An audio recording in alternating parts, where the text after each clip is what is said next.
3 hours northeast of Dayton. According to Car and Driver magazine, Foxconn will begin building the Foxtron at this plant starting in 2024. The company also recently started building electric pickups at the Lordstown facility.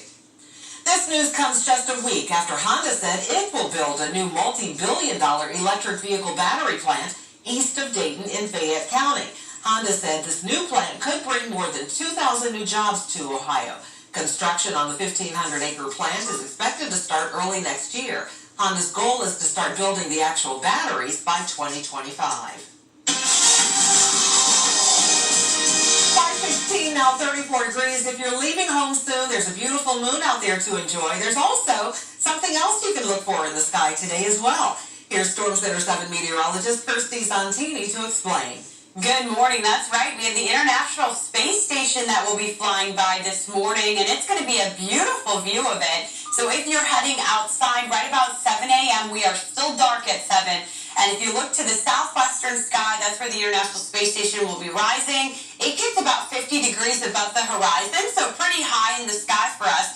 And then it will set about 7 minutes later in the east-northeast. Now, the International Space Station looks like a star or an airplane, but there is no blinking lights like you'd see with an airplane, and it's also moving a lot faster than a plane would in the sky. It actually travels about 17,500 miles per hour, so it's a quick flyby, but definitely worth seeing this morning since we pretty much have clear skies. Speaking of those clear skies, that has allowed our temperature to drop. Looking live in Salina, we have been sitting right around, if not below, 32 degrees. So this will be the last freeze warning we get likely this season. This is the end of the growing season now for sure, as we've had those temperatures locked in place all night long. And the wind chill this morning for anybody that has to stand outside, this feels like we're in the mid-20s. So it is a cold start. We'll have a little bit of passing cloud cover drifting south through the rest of our morning. Live Doppler 7 radar, though, we do not have any rain or snow or grapple or any of the wintry mix that we saw earlier in the week.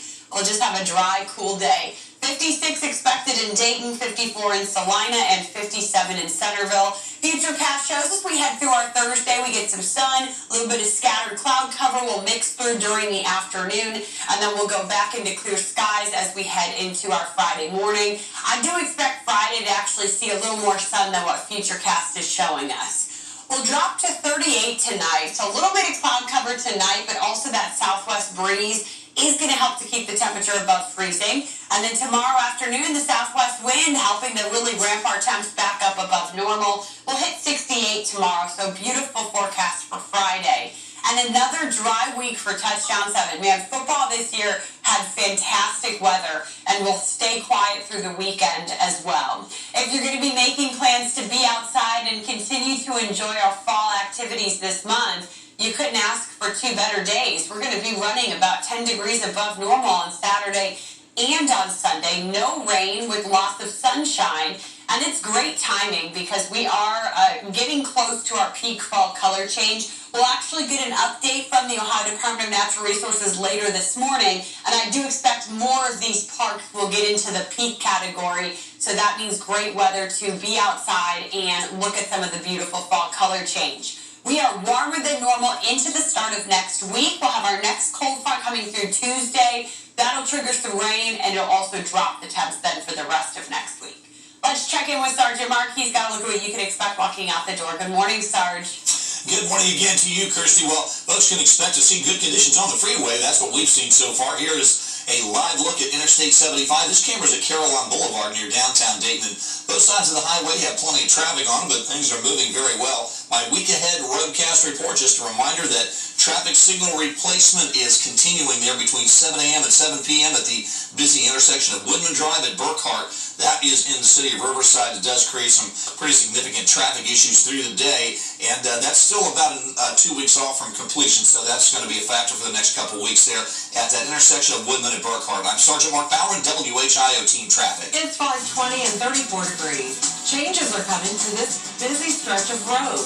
How Dayton City leaders hope this will stop dangerous driving. Before you hit the gym, we have a warning for you this morning. How your workout clothing could make you sick. Over the past 20 years, 200 kids have died after furniture tipped over. Now the Consumer Product Safety Commission is rolling out new safety standards.